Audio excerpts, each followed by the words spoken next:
This meeting is being What's up, beloved? We on. Can you introduce yourself, man? What's your name and where you from? Michael Johnson. I'm originally from Detroit. What part? Technically Ecorse. I was born at the Old Wayne County. Oh, okay. And what time was this in? Was this in the 80s, 90s? You growing up? 73. My parents lived on the east side off of John R. towards downtown where the bikers and all them used to be. Oh, really? Yes. Okay. How was it like growing up over there? Well, I didn't actually grow up over there. My mom moved out to Cleveland in 75 when I was 2. I grew up basically in Cleveland, West 90th, Dennis and Lorraine area. And then when you come to Ecorse, was it a culture change? Or I don't know how Ecorse was back then. I don't even remember from back when I was younger. You know, I didn't come back up to Michigan until after I was 18.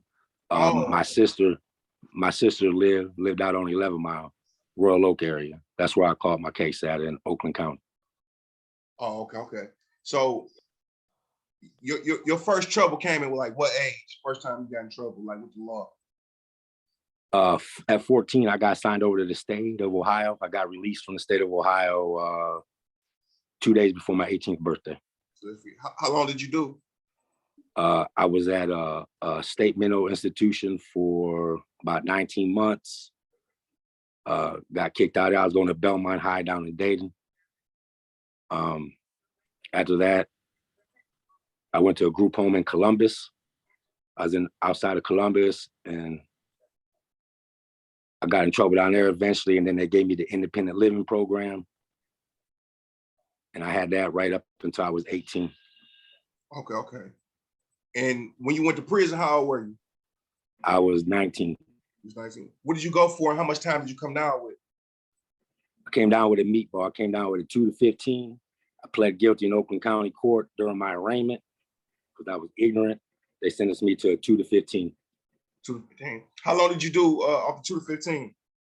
I did 14 years, 7 months, 23 days straight. What? So you did 12 extra years? Yeah, I saw the parole board forever. Yeah, so you're an expert at that. I suggest you make some videos on how to do a parole board interview for boys that want to go to prison. Right. Okay, so leading up to prison, being in the county jail or whatever, you were in the county jail or were you out on bond? No, I was in the county jail just for about a week. Like I said, I pled guilty. I didn't know nothing. I actually broke into a Detroit detective's house and almost got killed. So I was in the hospital on life support for 3 days. Woke up. I've always held responsibility for what I've done. I mean, there's no way around it. I didn't understand the system at all, just from a juvenile perspective. So, I went into arraignment and pled guilty. The public pretender told me 6 months, you'd be at a halfway house, all's well, blah, says plea. Didn't say how it was going to be once I got up in there. Exactly. So you got shot or what? No, I got stabbed. Oh, he stabbed you. Oh, man. Yes. Okay. So leading up to, going in prison, were you kind of scared? When I first went in?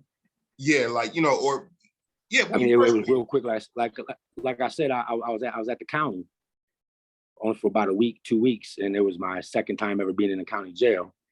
First time up in Michigan, and only thing I remember about going to prison, like the first day I remember getting off the bus at Riverside, and like nowadays, they pull you up into places you get out, but like they let us out like in the open, and we had to walk, a few hundred feet like through the yard. I just remember it was surreal. But when I got to quarantine, it was kind of felt like juvie a little bit at first. You know what I'm saying? Because everybody was young. It was for 21 and under at the time. I don't know how it goes now. I don't know how they're doing the intake. Yeah. So, but at that time, Riverside was for 21 and under. Jackson was 21 and over. Oh, okay. So what was the first prison that you went to? I was classified to Michigan Reformatory. Oh, damn, off bail like that? Okay. And when you went there, were you nervous, pre-apprehensive? What did it look like? Smell like? It was, just the thought of it give me them goosebumps. I mean, it was just horrible. It was horrible. and I got in trouble back in quarantine. I was in the hole. I was originally classified to MTU level 2. I got into trouble, got into a little fight. When they breaking up the fight, I'm resisting with the officer, so I get an assault too, which kind of flipped me out because I didn't understand how it was, and that started my, my first 5-7 years in the joint was all beef with staff. I couldn't get that, except for lack of a better word, that authority figure. Right. So okay, so you get into it there. You about to go to a level 2. So did they send you to MR level 2 or level 4? It was a level 4 only at that time, and I started off inside the graves, the old graves. I'm up in the cell, got purple gang up in that shit, all that dumb shit. And what year? And what year was that? 93, beginning of 93. Oh damn. Okay, so you was like back. I remember being, because I wasn't at the MR that long. I ended up, I can't remember. I was just having problems with the staff. I wasn't having no problem with no inmates yet. You know what I'm saying? It was the staff. And they ended up sending me over to IMAX for a minute, waiting on a bus ride to open up Berriga Max. And I opened up Berriga Max when they sent everybody from 4 block. And was Berriga Max, was that a level 5 then? Yeah, that was a level 5. It wasn't even open. Like I got there with, all them guys from the incident down there in 4 block in the early 90s, Mm-hmm. So I'm 19 years old and about to turn 20. I might already turn 20, not 100% sure. But I'm basically at Berriga learning the ropes, Before you were incarcerated, how were you? Would you consider yourself a street kid or somebody who just got in trouble? How did you get into that lifestyle to where you might break in somebody's house? How would you describe yourself?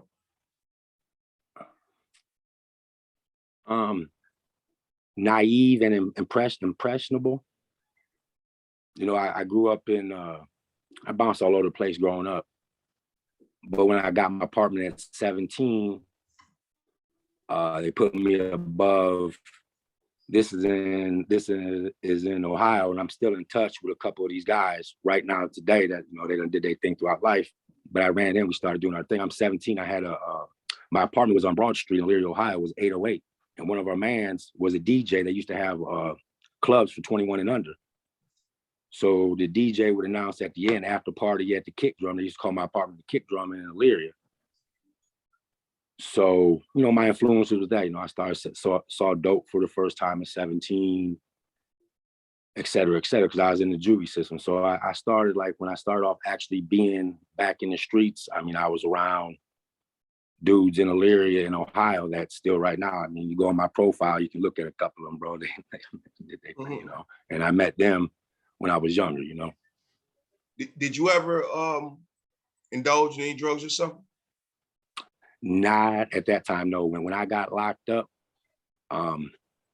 smoked weed, used to drink the, Old English every day, smoked weed. I tripped on acid a couple times, and I did a couple lines of coke. That was it. Oh, okay. Was drugs plentiful when you came down? In the system? In the system, yes. Not to my knowledge. I didn't smoke no weed until about 11 years into my bit. Oh, wow. Okay. So now you up in prison. I know life changed for you. Was it a hard adjustment to get acclimated to that type of environment? Yeah, it took me years to learn how to play the officers properly, Uh-huh. That was my major thing. I got a whole bunch of stories. I got a cell extraction up in Berriga where I got out the cell, turned around, came back in the cell at him. I had a thing strapped around my wrist. What do you say you had strapped around your wrist? I was asking you before, messages of that thing strapped around. And they popped that door open, and I hit everything just right, bounced out to the hallway. I didn't have nowhere to go, so I turned around and came back into the cell. And your beef with the officers, it all started just because you couldn't get with the authority thing, or were they targeting you? Because your accent, what? When it started when I was at MR, and you've been to IMAX, you know some of these stories because I read your profile, money and stuff. I locked on the same block with money. You hear me? At one, unit 1 at the time, and forget where I'm going with it. What started, you asked me, I'm trying to keep, because I'm sorry, I get so up here, it makes me, It's all good. it takes me to places, man. But my initial beef with the officer started, I was at MR in the hole. The officer comes by with some mail from my mom and tore the mail up in front of me. So I reached out and snatched his ass. So now I got the thing going with the police. I mean, I was in the hole. You know how they play people, especially back in the day. I was in segregation for like 5.5 years straight. I did the whole IMAX thing, the whole level 6 for the 2-year program, all that. What stopped me, what got me to tighten up, polish up, and keep myself inside that crypt and educate myself, what started my journey to get to where we can kick it on a different level a little bit, and the people that I know that that I've seen on your videos. Everybody know back in the day at IMAX, that level 1 motherfuckers was getting killed. Same officers used to come up inside that cell. Next thing you know, motherfuckers dead the next day. Well, I get it. This is exactly what tightened me up. This is the story right here. Hit the cell extraction. They pull me out. They take me up into the front of the unit. The lieutenant, it's the same lieutenant, the other officer, the third officer wasn't there, but 2 of the officers out the 3 that I personally know went up in the cells on our block 3 different occasions. The next morning, the motherfuckers are dead. Are up there. The lieutenant looks at the lady a green tag with the damn camera, right? He tell her, you can turn that off and leave. And she's like, what? And he just looked at her. So they left. So it's me, that lieutenant, and his road dog. He said, I'm about to take these cuffs off you, punk. Start taking off the cuffs. I get the goosebumps again. Real shit. He said, now listen, you're going to walk your motherfucking ass right back to that cell. You ain't going to make a sound or you know what the fuck you got coming. The most shook I ever been in life. I walked straight back to that cell. I started writing the library to get books to read. And I started off with philosophy and et cetera, et cetera. So that's how I got my mind straight and focused. So I sat up the rest of my prison bit when I was in the cell. Unless I was writing a scribe to somebody, I was studying some type of literature for this. Did you ever join any gangs? No. So you can't be independent and survive in prison? No, but I got the whole, I was up inside there when they swept through with, after the Anti-Terrorist Act of 92 came into effect, which put the STG into the federal system. I was up at MR when they swept through the whole system, took everybody's literature and then labeled everybody. I got labeled STG. They had me under skinhead, white supremacy, gang banging, et cetera. So I had like a label of a whole bunch of shit just through my association due to the literature in my cell. But I asked them, like my whole beef at that time was real funny about it is, okay, you put me on this association because of this literature, but you ain't put me on nothing. I got Marcus Garvey, I got Malcolm X, I got all that. You feel me? I got the Circum 7, et cetera, et cetera. I got the Quran. I got all the literature of all that type of stuff, and they classify me under that. So yes, I got the STG1 for that. Wow. Okay, so now I see how you know what I was talking about when I said something to you when time would never was, and when you hit me back with it, I'm like, damn. Okay, so it makes sense.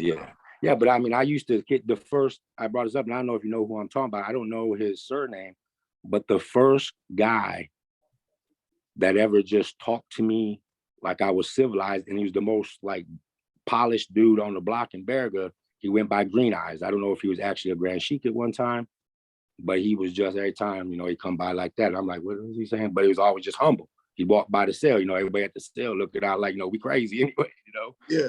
But he come by, and he was my next door neighbor. So I used to talk with him. And also on that block, I had across from me, Woody X. Mm-hmm. And Rambo X, the one that got the escape charge back in the day. So I was around these guys all the time at a young age, talking, kicking knowledge and everything. How was it doing time with Rambo X? I'm talking about Rambo that escaped and cut his leg on the fence. Yeah, that's what I'm talking about. Yeah, I was doing time with Rambo. I mean, him and Woody X told me this when I was about 23. He said, you need to learn 2 things. Stop acting like you love us so much, and stop fighting. You got to put that steel in to get any respect up in here. That's the guidelines that I was given by both of them. That's crazy. So, right. What was your first time you ever got into it with an MA? What was it on?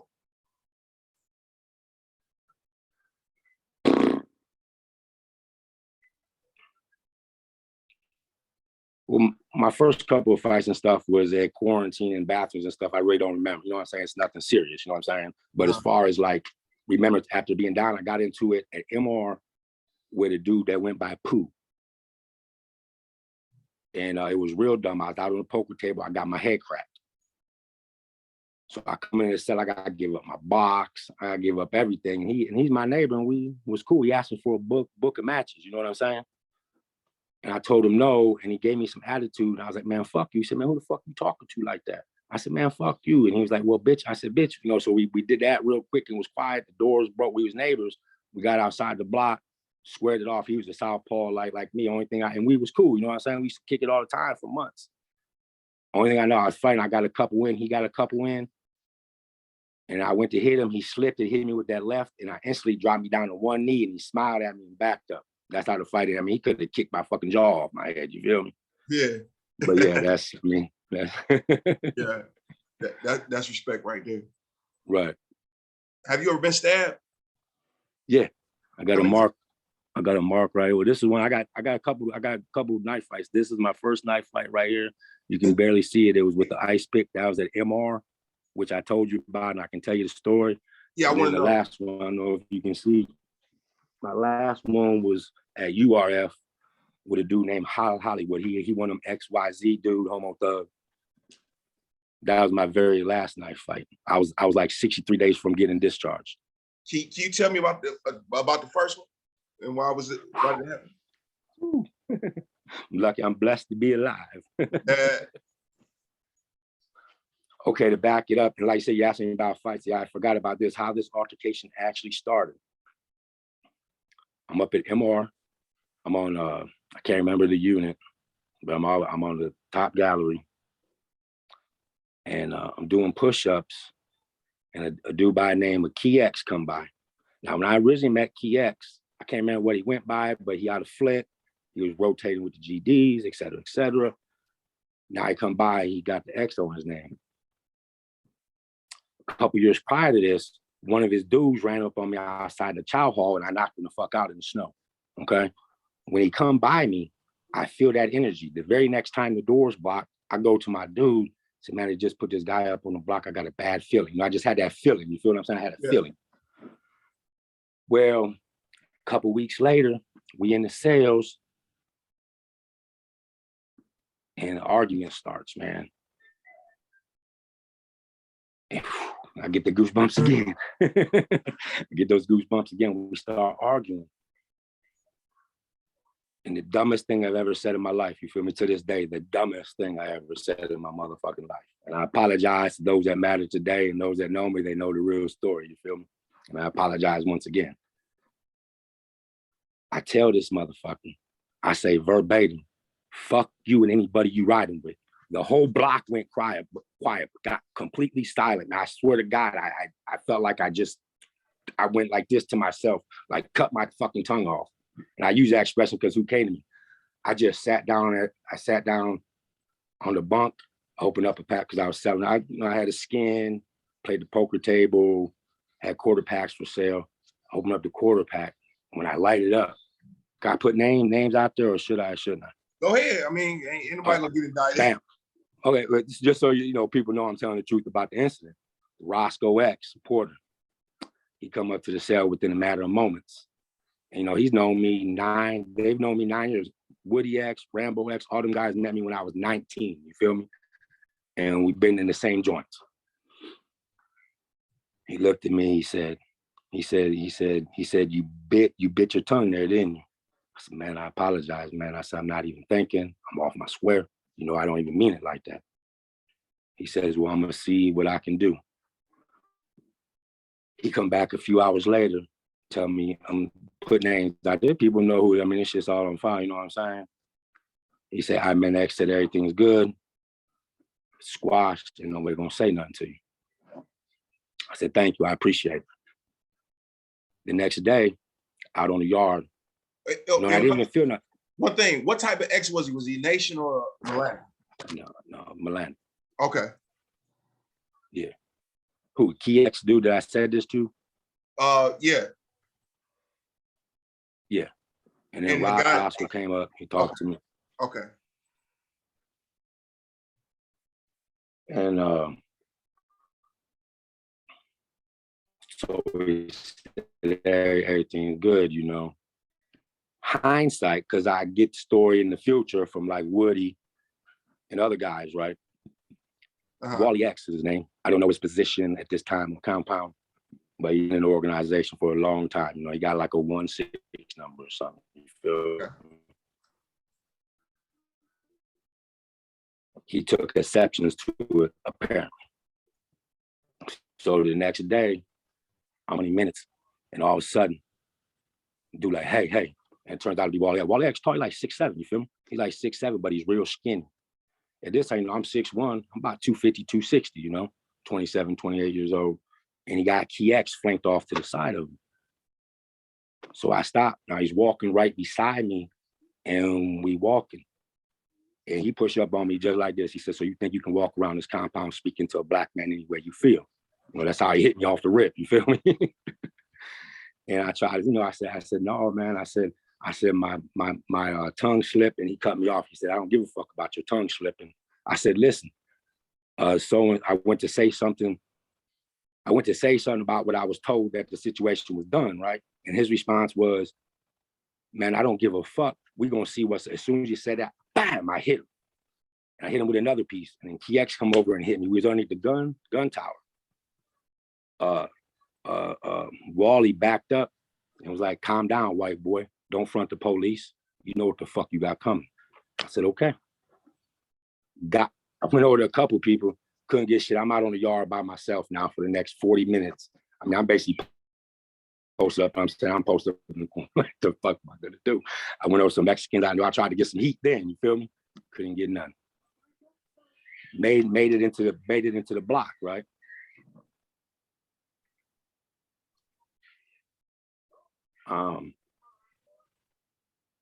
I made it into the block. I'm in the cell. I didn't go to lunch. I did go to dinner. When I came to dinner, they shook me down. They shook down a lot of the Melanics. They shook us down. I come back to the cell. I didn't go to shower. And just keeping the run, then this is where the corruption in the system starts, whether it favored me, et cetera. So we're going to put it out there how this shit went down exactly. And people that was there can verify it. June 4th, 2000, period. That's the date. MVP, Marquette Branch Prison. That's the morning. All throughout the night, all throughout the day, after that incident in the morning yard, I got lieutenant, I got all the officers coming in my cell asking me over and over and over again, do I want to lock up? I'm gonna get the fuck out of here. They, man, you know you're gonna be in some shit. They break the doors for me the next morning, and I'm on STG yard. I'm on the gang yard in the morning, okay? Mind you this, it's the gang yard because I'm on STG 1. They break my door 5 minutes before anybody. I'm out on the compound by myself. You feel me? Mm-hmm. Strapped up. I walk out to the yard. I grab the basketballs and the football. Got the basketball like this. And I'm standing in the middle of the yard by myself. When the compound breaks, people come outside, but ain't nobody doing nothing. You feel what I'm saying? The first time they all tried to push up on me, man, I pulled that thing out and was like, no. And they was like, we was right in the middle of the yard. You feel me? Let me get back and rewind exactly how this all went down. Because when I first get out there, got different white guys that coming around me. Okay, so I got about 9, 10 dudes around me. And I got that football I told you about. So I started throwing the football. Well, when them boys start coming in, you know, they're all around us, they're getting closer. You feel what I'm saying? Slowly but surely. One of the dudes asked the white dude for the football to throw the football. And the dude went to throw the football to him. And I slapped it out of his hand. I looked in his eyes. He was like, man, get the fuck away from me. I looked in his eyes. I could see he was scared. I went up to every motherfucking honk, and I use the word honk, up to every honky that was out there and told him, get the fuck away from me. You a coward, you scared. I ain't got no time for that shit. The only dude, and he didn't come out there in this, what's funny, and that's how people talk shit, right? About somebody. There's this white dude, I told you I played poker, okay? Doing a life bit, real quiet. Everybody talked about he a punk, he a bitch, he ain't this, he ain't shit. But never held any conversation with him. Get my head cracked on the poker table one day. And they tell me I can, say, well, holler at old boy. He does shit, he does business like that. So I holler at him. He give me the money to cover up, he give me the stamps to cover up front. And then he give me the rest of it when he get his money. So I do the business all as well. You feel me? Mm-hmm. Well, after this, I'm about a yard by myself. All of a sudden, he blow up on me out the blue. He got 2 straps on him. He like, I'm doing a life bit. I got your back. Ain't never did that one business with him. Everybody always talk shit about him. He was right there at my side for the whole yard. You feel me? Now I'm watching because I can see Wally X. Well, what happens, he switched up the jacket on me. You feel me? He switched up the jacket on me. So I lose sight of him. I'm over there by the volleyball court. At the time, they didn't, I don't know if you know anybody that's been in MR, they don't have a fence up there. There's a fence up there now. They put the fence up after this incident. I'm leaned up against the fence and they call over the intercom. Last hand, yard over in 5 minutes. When I say that, I take a deep breath and I look at old boy because he posted up right beside me. I go to talk to him and I see him kind of jump away and I see a shadow. And so I go like this, and that's with a knife. That's what Wally X got me with the one shot. That's all he got in on me. Put it right here. Came through like that. I said I was out there and this white came at me. You feel me? And I tried to figure out there I had a strap, right? And I pulled it out. Well, what I did while everybody watching me, I went over by the gambling tables, turned around, pulled the knife out, act like I dropped it and buried it. So now thinking I ain't strapped, you feel me? He hit me with that right there. And he had a state jacket on and I grabbed, like I say, he's like 6'7". And I grabbed him by the jacket because he got me, And I look up in his eye, I'm looking in his eyes.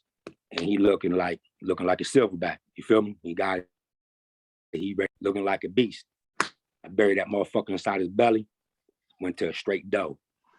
My second shot, I pulled it out. I took out his tear duct. Hit him right here in the eye. I took out his tear duct.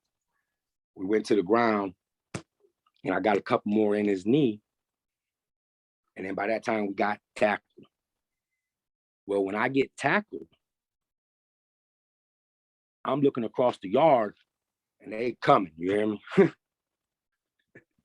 Instant, the officer got the handcuffs on me and I'm running off the yard. I'm running in front of the officer with the handcuffs on. I'm getting the fuck on. I'm cuffed up, you feel me? So now I'm in the hole. Woody X is in the hole. It's the only time my whole bit, like we go out the yard, he don't even say nothing to me. The tension's out there, I already know what's, I'm like, only thing what he told me, the only thing he said to me before I went to court, he looked at me, he said, you probably picked the steel up for the first time on the wrong motherfucker, Mike. That's what he said to me, just like that on the yard, you feel me? What could I say? They only write us a fighting ticket, you hear me? I got holes, he got holes. They write us a fighting ticket. That's the beginning of the corruption, you feel me? They write us a fighting ticket. So I'm in the hole like, damn, it's a fighting ticket. That ain't no big deal. But then I'm thinking, damn, a fighting ticket, I'm going to be back out there in 30 days. Right. I'll be back out there in 30 days. So I don't know if he's still up there in the level 5s. Here in Austin, we used to call him German Sherman. Gary Sherman's his name. I don't know if he's still doing things, but they called him German Sherman. Because he just straight, piece of shit dude, you know what I'm saying? You ain't beating none. So they come and ask for the investigator. I don't want to talk about shit. Well, I go to the motherfucking, I go to kangaroo court. I sit down. I plead guilty. I go to stand up real quick. I'm sorting him like that. Ain't nothing to talk to you about. You know what I'm saying? He let me say, you might want to sit down for a minute. I said, what's up? He slid me the paperwork. He said, why don't you check all that shit out? Verbatim, the sentence starts off.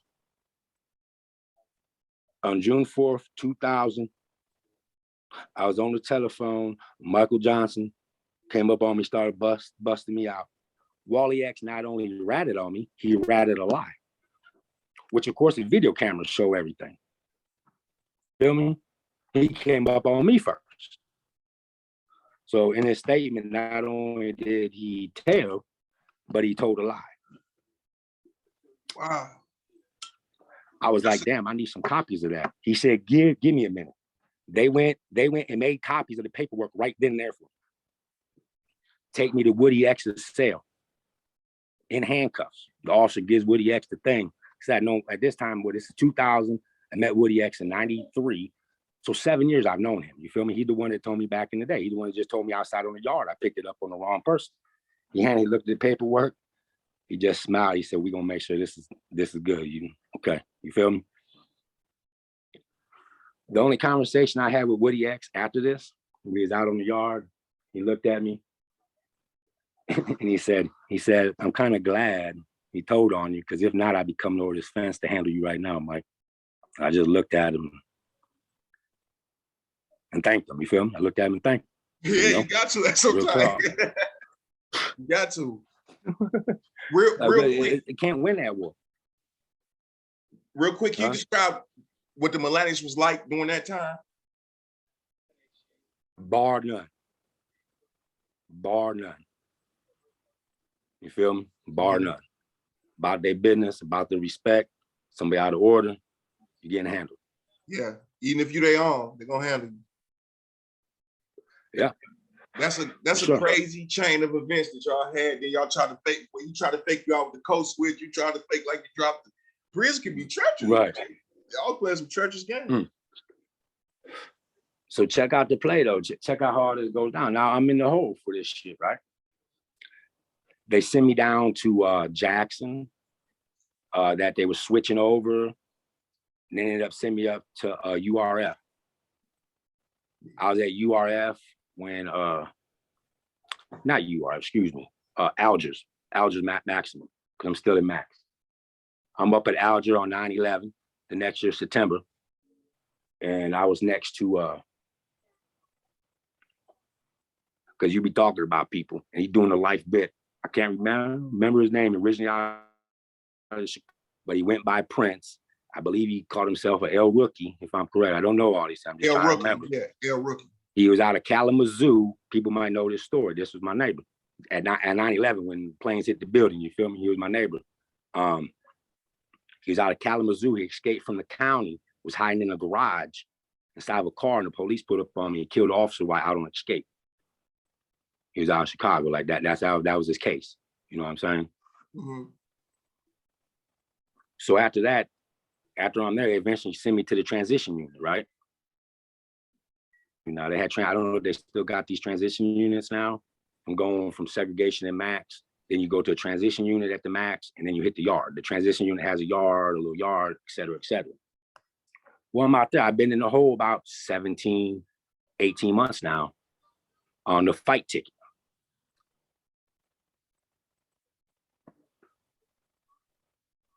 One day they say, "Hey, here's somebody want to talk to you." And this is where we get into this motherfucking Mulvaney. And everybody, you know, the old heads, when you say Mulvaney, they gonna get that look like it be whatever on anybody with him. You feel me? I got goosebumps. Listen to how this motherfucker played me, bro. Real talk. And this is something that I've been trying to get in my paperwork, especially with this motherfucker and the corruption as far as inside the walls. Mm-hmm. He called me out. He's the first SDG coordinator head. He's from Lansing. Last name is Mulvaney. He started talking to me. He's like, "Yeah, you've been down 9, 10 years. You got a couple years left. You know, you're going to max out on this bit because of all your trouble, et cetera, et cetera." He said, "I can do something for you." I was like, "Oh, really?" He says, "Yeah." He said, "Listen, man." He said, "If you can do what I'm going to ask you, I can shoot you down to level 1, level 2. Nobody will know you. You'll be home in a few years, okay?" I said, what the fuck you talking about? He know from my bit, like I said, I opened up barrel with everybody from 4 Block. He gave me a list. He showed me a list of names of Melanics. He says, I know you know somebody. We need to know what these people's real name is. You feel me? That's how he said to me. He said, who these people are by, you know, their government, et cetera, or at least like this. And he showed me the letter from Melanics. Okay. Had my name on it, number, take out upon sight, period. My name, number. He had like copies of it everywhere from letters they found in people's cells. So they hit the compound from everybody. This is before, you know, everybody, this before, you know, it was told that that he was telling and all that. So, you know, it was instantly, everybody got that word. It came back a little bit when I was at URF. I overheard some shit talking. So I had to go to, you know, a bigger head and say, hey man, this is me. This shit squashed. This what happened. I started paperwork. It squashed. So nothing ever happened after that. But they don't know this. You feel me? I look at this motherfucker and my words to him was, I'm not your superhero. That's what I told him. I'm not your superhero. The very next, in the middle of the night, pack up, you're riding out. They ride me out, release me to GP, put me on a motherfucking STG yard. Guess who they put me next to? Who? Einharjar.